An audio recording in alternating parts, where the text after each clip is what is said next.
Hello, everyone. My name is Bernadette Smith. I am CEO of Equality Institute, and you have found Five Things in 15 Minutes, my weekly LinkedIn live show that also streams to YouTube. And today I am joined by Patty Flynn, my special guest. Patty, would you please introduce yourself?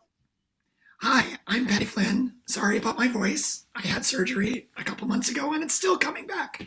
Um, I am a senior strategy consultant with the Equality Institute, and I'm excited to talk about today's five things, partially because I nominated one of them, and then one of them has to do with athletics, which I'm really a big, as you can tell, I'm part of that world. Although I didn't finish this year. There's no judgment. All good. Well, thank you so much for joining, Patty. For those of you who are catching Five Things in 15 Minutes for the first time, we talk about good news, good vibes in diversity, equity, and inclusion. Because what I have found is that there's a lot of negative stories out there, a lot of negative news about what's going wrong related to diversity, equity, and inclusion and corporate social responsibility, the things that are not working. But there are actually a lot of things that are working. And I prefer to lead from a place of inspiration rather than fear. So every week I search out good vibes in DEI, and I write a newsletter called Five Things that goes out every Saturday morning. If you don't get good Five Things, you can subscribe at fivethingsdei.com. And then on Monday, I'm joined by a special guest, and we do a little video recap of the Five Things newsletter. All right, so Patty, the first story comes from Amazon, and we don't talk about Amazon too much No, we on Five don't. Things. They're not generally a company that I'm a huge fan of, but what I wanted to give them a shout out for this time is by making it easier for buyers to find Black owned products on Amazon.com. And so, what they're doing for Black History Month is they have set up a whole section curating Black owned products, including Black artists, Black writers, etc. In my opinion, this should be all year, but certainly they're making it easier this month. This is important because it's about amplifying these businesses and amplifying their voices. What do you think, Patty? I think it's great. I do think, reading the article, I think that you're going to be able to do it year round as a filter. So at least there's that. But it would be good if we were to do things more than the month that we're supposed to do them. Same Right. goes with pride initiatives and those kind of things. We don't talk about Amazon because there's not a lot to talk about usually. That being said, I'm happy that even they are making some moves that are positive. Obviously they're doing it for business purposes, and a lot of companies do that. Do this work for an underlying reason, which is to gain more sales.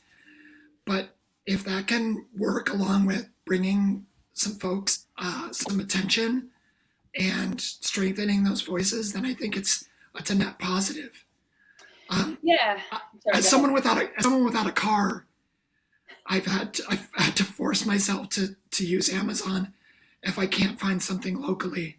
Um, you know, I'm dressed to go run to my afternoon job, and so like my range is pretty wide, so I can still find things locally, but it's still something that I have to use. So it's nice that I can filter out and find Black creators and entrepreneurs.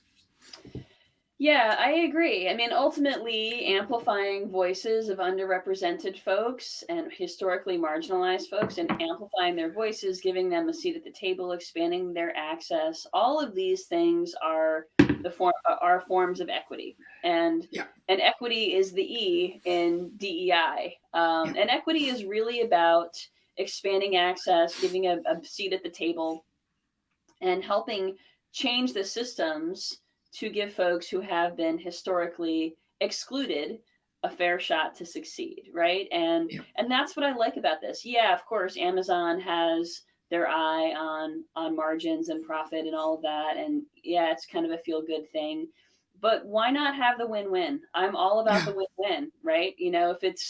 if it's going to elevate folks, if they're going to, you know, see more revenue, which could potentially reduce the racial wealth gap. I mean, thinking really big Yeah. picture here. You know, then every organization should be doing this, or every organization that has a retail component. And we've talked about the 15% pledge on five things a lot, Yep. and that's another example of how this can play out. So maybe you can put the link to the 15% pledge in the chat as well. By the way, for those of you who are watching, if you have any questions or comments about any of the stories that we're talking about today, or if you want to share your own organization's win or a story that we don't cover, please put that in the comments as well, because would love to.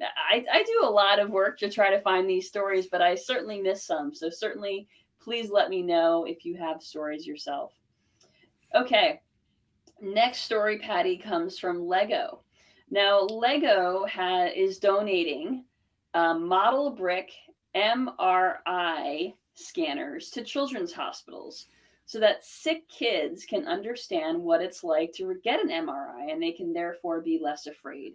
Now, this idea came from one of the Lego employees, and now Lego is sending out these model brick kits to their different offices around the world so they can make the kits or make the MRI scanners and donate them locally. It's a pretty cool initiative. Yeah. It's, I mean, I'm not necessarily claustrophobic, but as an adult, I've been through my share of MRI machines, and I can certainly see how it would scare the heck out of a kid. Right. And so I think having the ability to like play with it and to understand, like, it just opens up that world for them. I mean, and they're so accurate. There's even a little spot where the tiles on the floor go over the cabling that goes to the wall. I mean, they really did a good job. And, you know, kids, no matter gender, love to play with Legos. And I think that it's something that just makes them feel a little bit more comfortable because they get to touch it and they get to see it and they get to see that it's not something to be scared about. Yeah, So I'd be interested to see what the results are. So, you know, in a year or two, how many anecdotes of kids going to the doctor and getting an MRI and not being scared. Right. I love it. I would love to see that too. I mean, the thing is about these stories is we don't know, we don't always know the follow up, or we don't always Right. see the results or the data. And so it's sort of hoping for the best. But I love that this can really reduce that level of anxiety and fear. And you're right, do so in a playful way. Right. Okay, next story comes from TikTok. So TikTok has updated its policies to explicitly, like very concretely, explicitly ban dead naming, which is using a transgender person's assigned name or birth or given name, misgendering, and content that promotes conversion therapy and content that promotes disordered eating. So TikTok is being very explicit about these, about setting a standard of what's acceptable and what's not on that platform. Yeah, for sure. And I think it's important because a lot of other social media outlets will waffle on explicitly naming things like this so that people get away with very kindly and nicely being awful online, and they are able to escape getting any sort of repercussions from it. So, I mean, I'm too old to use TikTok, but No, I can certainly. Heather uses it. I've tried, trust me. But I really, really do appreciate this. There's a lot of kids who are coming out earlier, and having this opportunity to have themselves have a little protection online is really important because they may not be getting that protection at home. Sure, absolutely, and I like that this is a proactive move as opposed to a reactive one. I mean, I'm sure. Yeah. Well, it's probably reactive, but there wasn't anything that I saw in the media, at least, that indicated that this was sort Right. of pressure from the larger culture. So I Yeah. appreciate that as well. Okay, next is UK Channel 4. So when the Paralympics begin in a few weeks after the main Olympic coverage wraps up, the UK's Channel 4 broadcasting team is going to be full of people who have disabilities. So it's the first time ever in this type of coverage globally, where there has been a broadcast team with exclusively with people with disabilities, which I think is going to provide a really unique perspective to those 80 hours of coverage. And I love this story. Yeah. I wish we were doing it in the US. Mm-hmm. Um, I happen to be involved, or not be involved, but know people who are involved with a group called Dare to Try here in Chicago.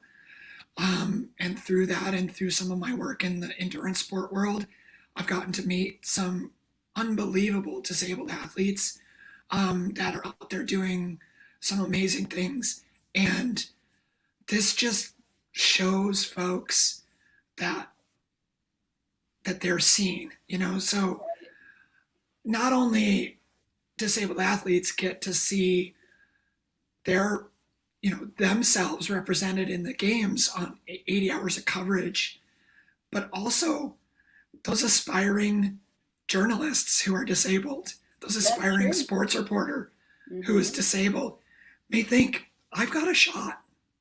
I can do this. So, like you say, possibility models. Mm-hmm. This is fantastic. I really, really love seeing this. I love it too. You're right, and I hope that the U.S. does catch on. It means so much on a lot of levels, and it shouldn't really be that hard, right? A lot of Yeah. these broadcasters are former Paralympians themselves, Yep. and so having them just be able to extend their career in this sort of way, or their passion for sport in this way, I think is Yeah. really meaningful as well. Yeah. I know someone who competed in the Paralympics in the summer games, and she would be an amazing commentator. She's very, I mean, I don't know if that's the direction her life will take, but I know that this is going to be a great door opening and allow not only folks who are disabled to see themselves, but also broadcasters to say, well, we can do this. Right. Absolutely. All right. The last story this month comes from Dolly Parton. And I don't know about you, but I'm a big fan of Dolly Parton, and she does a lot of good for the world. And most notably, most recently, all of the employees of Dollywood and its parent company will now receive free college tuition, books, and fees. Now, we've seen companies like Walmart and Chipotle offer these types of benefits as well. And I will be the first to admit that the employees are probably not paid enough to begin with, but this is a really great benefit that I would love to see all organizations with frontline workers, frontline employees implement. And I want to give a big shout out to Dollywood for being a leader in this, especially in the southern US. Mm-hmm. Yeah, and it actually, I didn't realize that the company, the overarching company, owns the Harlem Globetrotters. They own an aquarium in Kentucky. Mm-hmm. And it's for part time and even seasonal employees get this benefit. I think it's really just amazing. And it doesn't have to be just a benefit that's going to help Dollywood or any of these other companies. They could decide that they want to go and pursue something else and they're still going to support it. So I think that that's really a positive. And of course, Dolly. I'm Dolly vaccinated with Moderna, so special place in my heart for what she does. Absolutely. And you're right. I think that it is important to note that this program does offer students 100 different degree options. It's through Guild Education, which partners with a bunch of other companies as well. And whether or not they continue working for Dollywood and its parent company remains to be seen, but it does provide them with opportunities that they might not otherwise have access to, Yeah. and a way out for whatever situation they might be finding themselves in through a way out through education. So Yeah. a Yeah. path forward. I love that. And, Yeah. there's, I feel like there are seldom, I'm going to jinx myself now, but seldom any stories in the news about Dolly that are not somehow heartwarming and, and positive. But we can always count on Dolly for some good Yeah. vibes in DEI and lots of other good vibes as well. Yeah. Well, thank you for joining me today, Patty, and thank you everyone out there for watching or catching the replay. Really appreciate all that you do to build an inclusive world. And if you don't already receive the 5 Things newsletter, you can subscribe at 5thingsdei.com and join the 5 Things in 15 minutes every Monday at 1 Eastern. Thank you, everyone. Have a great week.